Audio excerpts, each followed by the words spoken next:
বগুড়া শহর থেকে প্রায় ৪০ কিলোমিটার দূরের উপজেলা আদমদীঘি। সেখানকার নসরতপুর ইউনিয়নের ছোট্ট একটি গ্রাম শাওইল।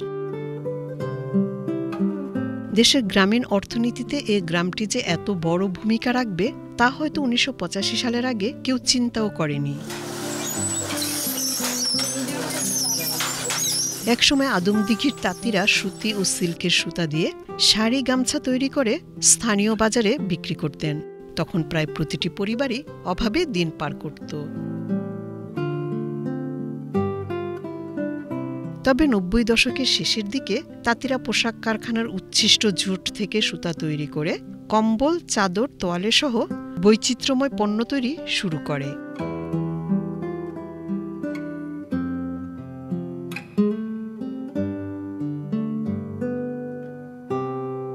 শাওইল গ্রামের ব্যবসায়ীরা ঢাকা, গাজীপুর, সাভার, চট্টগ্রাম, কুমিল্লা সহ দেশের বিভিন্ন অঞ্চলের পোশাক কারখানার ফেলে দেওয়া ঝুট কাপড় অল্প টাকায় কিনে নিয়ে আসেন।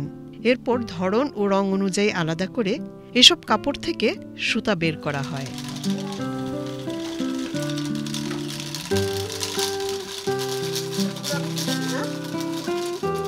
ভালো মানের সুতা দিয়ে তৈরি হয় কম্বল, চাদর, সোয়েটার, মাফলার, তোয়ালে, মোজা, কার্ডিগান সহ নানা বাহারি ডিজাইনের শীতের পোশাক।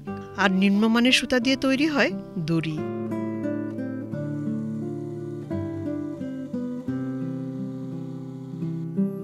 এছাড়া যেসব সুতা একেবারেই নিম্নমানের, যা দিয়ে দড়িও তৈরি করা সম্ভব নয়, সেগুলো দিয়ে তুলা তৈরি করা হয়। লেপ, তোশক ও বালিশ তৈরিতে ব্যবহার করা হয় এ তুলা।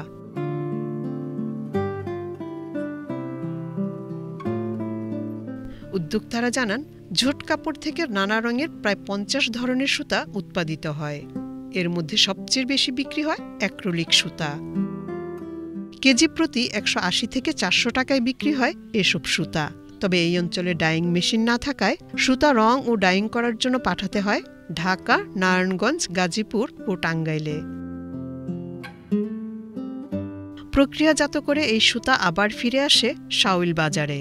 এসব সুতা কিনতে রাজধানী ঢাকা, চট্টগ্রাম, রংপুর, নরসিংদী, কুষ্টিয়া, গাইবান্ধা, বান্দরবান, খাগড়াছড়ি সহ দেশের বিভিন্ন জায়গা থেকে আসেন ব্যবসায়ীরা। ২০১০ সালে ডিগ্রি পাস করছে, করার পর চাকরি বাকরির দিকে না যায়, যেহেতু বাপ চাচারা ব্যবসা বাণিজ্য করে, আমিও ব্যবসার দিকেই লক্ষ্য দিছে। তাতে ৪০-৫০ হাজার টাকা মনে করেন আমার মাসে ইনকাম হয়। ডিপ্লোমা ইঞ্জিনিয়ারিং করার পরে ২০১৯ সালে এখানে আসি। বিভিন্ন জায়গায় চাকরির জন্য যখন ঘোরাফেরা করি, চাকরিতে ইনভলভ না হওয়ার কারণে এখানে এসে ব্যবসার কাজে লেগে যাই। আমাদের যে বংশ পরম্পরায় যে ব্যবসা, সুতার ব্যবসা, এখানে আসলে মূলত আগে যেটা হতো, বিভিন্ন আর্থিক প্রতিষ্ঠান এবং ব্যাংক অনেক সুদে, চড়া সুদে ঋণ দিত এবং নতুন যারা উদ্যোক্তা তাদের জন্য একটু টাফ ছিল, সো টাফ।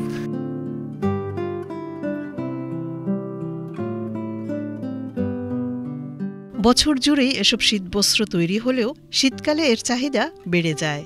আর তাই সেপ্টেম্বর থেকে জানুয়ারি মাস পর্যন্ত নারী পুরুষ নির্বিশেষে সবাই ব্যস্ত সময় পার করেন। প্রতিটি বাড়ির আঙিনায় ও ঘরে বসানো পরিপাটি তার যন্ত্রগুলো চলে দিন রাত। একটু দম ফেলার ফুসরতও যেন নেই। প্রায় সব বাড়িতেই রয়েছে ১ থেকে ৫টা পর্যন্ত তাঁত।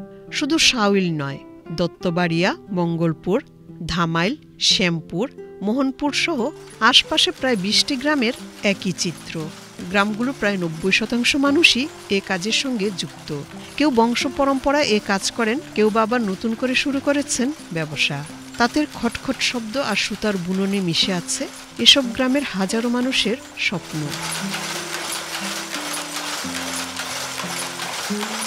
কাজটা রেগুলার হয়। আমাদের এলাকার ছেলেপেলে তো মনে করেন যে বসে থাকে না, স্কুল করে, স্কুলে ফাঁকে ফাঁকে কাজও করে। গার্মেন্টসে কাজ করতে ওখানে থাকা, খাওয়া সব কিছু বেশি লাগতো। ঢাকা থেকেও যা পাইছি, বাড়ি তো একই পাই। এই দিক দিয়ে আমার মা বাবার সাথে থাকা হইতেছে, ফ্যামিলির সাথে থাকা হইতেছে, এই জন্য এখানে আর ঢাকা যায় না। এটার যা হয় আমাদের খাতে খাওয়া পড়া হলেই হলো। দিনই এটা ৪০০-৫০০ টাকা হয়, পরিবার কোনো মতে চলে।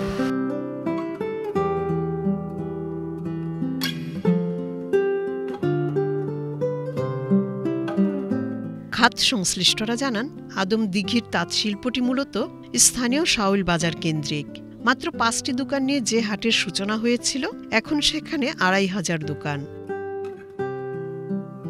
এখানে 2 ধরনের ব্যবসা, সুতা ও তাঁতের পণ্য।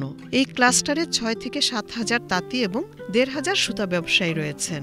এছাড়া সুতা ছড়ানো, ববিন করা ও অন্যান্য সংযোগ শিল্পের সঙ্গে জড়িত আরও প্রায় 20,000 শ্রমিক। সব মিলিয়ে প্রত্যক্ষ ও পরোক্ষভাবে এই ক্লাস্টারে কর্মসংস্থান হয়েছে প্রায় 60,000 মানুষের। তাঁত শিল্পকে ঘিরে প্রতিনিয়ত চলছে মানুষের বেঁচে থাকার সংগ্রাম। দিন 200 টাকা কামাই করে মনে করেন যে তুমি কি করবেন, চলে না, কিন্তু কষ্ট হয়। এই মানুষে হয়তো মাছ গোস্ত খাওয়া পারে, আমি খাওয়া পারি না। চাউলটা কিনা খাই, এই মাত্র তরি তরকারি কিনা খাই মাত্র, তাও কোনো সময় পাই, কোনো সময় পাই না। এই 200 টাকা দিয়ে কিচ্ছু হয় না পা। এই 200 টাকা দিয়ে কী খরচ হবে? বাজারের টাকা বাজার অতীতে থাকে, এখন না পায়, এখন মানে সংসার চলে না দেখে এই জন্য এসে কাজ করা লাগে। সময়ের পালা বদলে এ শিল্পও লেগেছে আধুনিকতার ছোঁয়া। একটা সময় দেশের বিভিন্ন প্রান্ত থেকে পোশাক কারখানার ঝুট কাপড় এনে হস্তচালিত মেশিনে সুতা ববিন করা হতো, এখন পাল্টেছে দৃশ্যপট। প্রত্যন্ত অঞ্চলেও এসেছে যন্ত্রচালিত কুনিং মেশিন।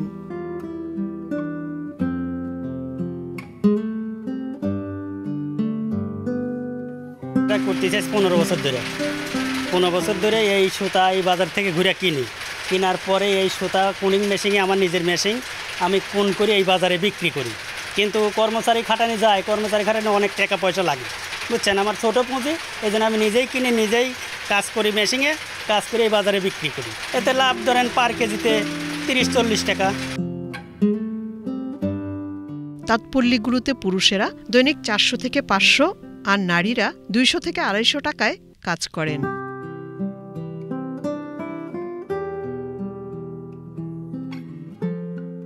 কালার সেটিংটা বলতে আপনার যেটা ব্ল্যাক মাল, এখানে আপনার 4টা কালার আছে এই ব্ল্যাকেরই।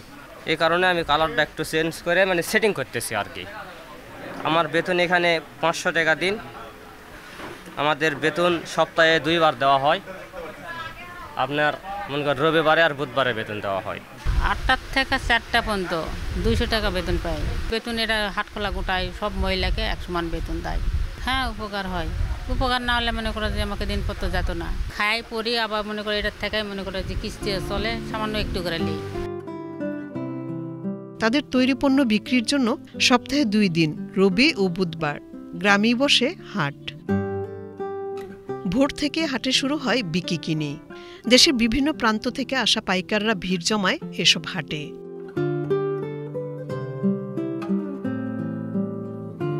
সরকারিভাবে শীতকালে বিতরণ করা কম্বলের সিংহভাগই উৎপাদন হয় শাওল গ্রামে। এছাড়া সরকারি বেসরকারি বিভিন্ন প্রতিষ্ঠানের ত্রাণ কাজে ব্যবহার করা শীতবস্ত্রের যোগান দেন এখানকার ব্যবসায়ীরা। এখানে প্রতি হাটে ব্যবসায়ীরা সুতা বিক্রি করেন 1,30 লাখ টাকার, আর চাদর কম্বল বিক্রি হয় 40 থেকে 50 লাখ টাকার। প্রতি বছর শীতকালে এখানে গড়ে 20 লাখ কম্বল, 1 কোটি চাদর, 50 লাখ গামছা ও তোয়ালে তৈরি হয়। পাইকারিতে প্রতিটি চাদর 100 থেকে 1000, কম্বল 100 থেকে 300 আর গামছা 50 থেকে 100 টাকা দরে বিক্রি হয়। উন্নত মানের হওয়ায় এ চাদর এখন দেশের গণ্ডি পেরিয়ে বিদেশেও স্বল্প মাত্রায় রপ্তানি হচ্ছে। সম্ভাবনার পাশাপাশি কিছু প্রতিবন্ধকতার কথাও জানান স্থানীয় ব্যবসায়ী ও তাঁতিরা। এর মধ্যে আছে কাঁচামালের মূল্য বৃদ্ধি, পুঁজির সংকট ও ব্যাংক ঋণের উচ্চ সুদ। ড্রেনেজ ব্যবস্থার উন্নয়ন সহ প্রয়োজন অবকাঠামোগত উন্নয়ন। এই চাদরগুলো আমরা বিক্রি করি এখন গরমের টাইম, মানে এই চাদরগুলো আমরা 200 টাকা পিস এখন বিক্রি করি। আর এই চাদর শীত মৌসুমে বিক্রি করি মনে করো 300 টাকা, 400 টাকা পিস, 400 টাকা পিস। আমরা তো টাকা পয়সার জন্যে মনে করো মাল স্টক করতে পারি না। আমাকে বড় ঋণ তো আমাকে দেয় না, আমাকে কিস্তি মিস্তি এগুলা কিস্তির টাকা তো মনে করো সামান্য 50, 60, 1 লাখ এগুলা টাকা দেয় ব্যবসা। আমরা 2টা মেশিনের দামে মনে করো 1.5 লক্ষ টাকা।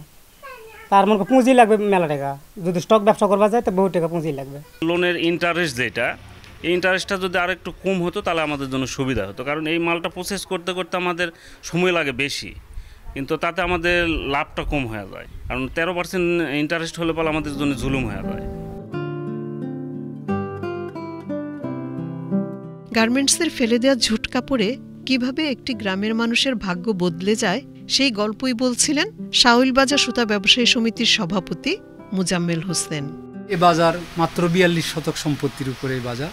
এ বাজারের প্রায় 12 থেকে 14 লাখ টাকা সরকারি ইজারা।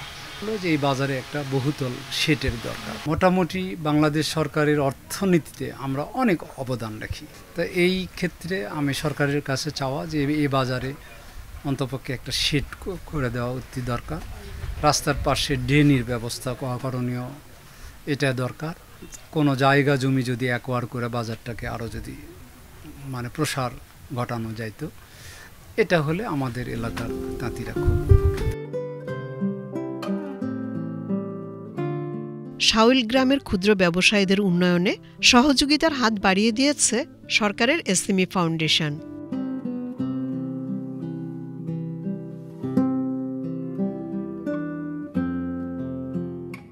ফলে এই অঞ্চলের শীত বস্ত্র ও সুতা ব্যবসায়ীরা তাদের ব্যবসাকে আরও প্রসারিত করেছেন। কমেছে ব্যবসার ঝুঁকি, বেড়েছে ব্যবসা বাণিজ্য। শাওলিন ক্লাস্টার ভিজিট করার পরে আমার অ্যাপারেন্টলি মনে হচ্ছে যে 3টা বড় চ্যালেঞ্জ ওদের সামনে আছে। অনেকগুলি চ্যালেঞ্জ আছে, তার মধ্যে 3টা আমার কাছে বড় চ্যালেঞ্জ মনে হচ্ছে। অ্যাক্সেস টু ফাইন্যান্স ওটা আছে, তো ওইটা আগে যতটা বেশি ছিল এখন কিন্তু কিছুটা কমে এসছে। এবং আরেকটা বড় চ্যালেঞ্জ অ্যাপারেন্টলি মনে হচ্ছিল আমার কাছে যে ওনাদের এখানে ডাইং মেশিন নাই, যেটা আমি আগেও বলছিলাম। তো ওনাদের যেটা করতে হয়, সুতাটা ওটা রিল করার পরে ঢাকায় নিয়ে যেতে হয়, বাট এখান থেকেই একজন এসে ট্রাকে করে ঢাকায় নিয়ে যায়, নিয়ে ডাইং করে আবার এখানে ফেরত নিয়ে আসে, যেখানে আপনার পার কেজিতে কস্ট পড়ে হচ্ছে 100 টাকা করে। তো এতে ওনাদের ওই যে ক্যারিং কস্ট, একবার ঢাকায় যেতে হয় আবার আসতে হয়, ক্যারিং কস্ট অনেক বেশি বেড়ে যাচ্ছে। তো আমরা যদি এই ক্যারিং কস্টটা এখান থেকে বাদ দিয়ে দিতে পারি, যদি ওনাদের ক্যারি না করতে হয়, তাহলে সময়ও সাশ্রয় হয়, এর বাইরে ওনাদের প্রফিটও বেড়ে যাবে। ধরেন হয়তো পার কেজিতে ওনাদের 50 টাকা করে প্রফিট বেড়ে যাবে। ওনাদের মার্কেটিংয়ের একটা চ্যালেঞ্জ আছে ডেফিনেটলি। ওনারা এখানে হাটে ওই মালগুলি অ্যাভেলেবেল করে, হয়তো বায়াররা এসে কিনে নিয়ে যায়। তো যদি অন্যরকম হতো, ওনারা যদি গিয়ে বায়ারকে দিয়ে আসতে পারতো, বা ওনাদের যদি একটা শোরুম থাকতো, একটা দোকান থাকতো, বা একটা মার্কেটই ধরেন থাকতো, তাহলে হয়তো ওনাদের প্রফিটটা আরও অনেক বেশি হতে পারতো এবং ওইখানে হয়তো আরও কিছু লোকের কর্মসংস্থানের ব্যবস্থা হতো। এসএমই এক তো ধরেন আমরা যেটা অলরেডি করছি, আমাদের ওই পার্টনার ব্যাঙ্কগুলির সঙ্গে আমরা ওদের অ্যাক্সেস টু ফাইন্যান্সটা এনশিওর করার জন্য এবং 6% রেটে যাতে ওনারা লোনটা পায়, ওইটা এনশিওর করার জন্য আমরা পার্টনার ব্যাঙ্কগুলির সঙ্গে আমরা কাজ করছি এবং এই কাজের পরিধিটা আরও বাড়াচ্ছি এবং আমরা চেষ্টা করছি যাতে ওনারা রিয়েল সেন্সে যারা এসএমই তাদের ক্ষেত্রেই যাতে লোনগুলো ডিসবার্স করে। আর ডাইংয়ের ব্যাপারে আমরা যেটা করতে পারি, 2টা ডাইং মেশিন যাতে ওইখানে বিজনেস ফর্মে সেট আপ করা যায় বা কমন ফ্যাসিলিটি সেন্টার হিসাবে সেট আপ করা যায়, ওইটার আমরা চেষ্টা করব। কোনো ধরনের প্রচার ও সরকারি বেসরকারি সাহায্য সহযোগিতা ছাড়াই একসময় গড়ে উঠেছিল এই বিশাল কর্মক্ষেত্র। এখন উত্তরের জেলা বগুড়াকে নতুন করে পরিচয় করেছে শাওইল হাটের তৈরি বিখ্যাত কম্বল ও চাদর। আদমদিঘির হ্যান্ডলুম শিল্পের বার্ষিক লেনদেনের পরিমাণ 700 কোটি টাকা। সরকারের যথাযথ নীতি সহায়তা পেলে সম্ভাবনাময় এই শিল্পটি অর্থনীতিতে আরও অবদান রাখতে পারবে বলে মনে করেন খাত সংশ্লিষ্টরা।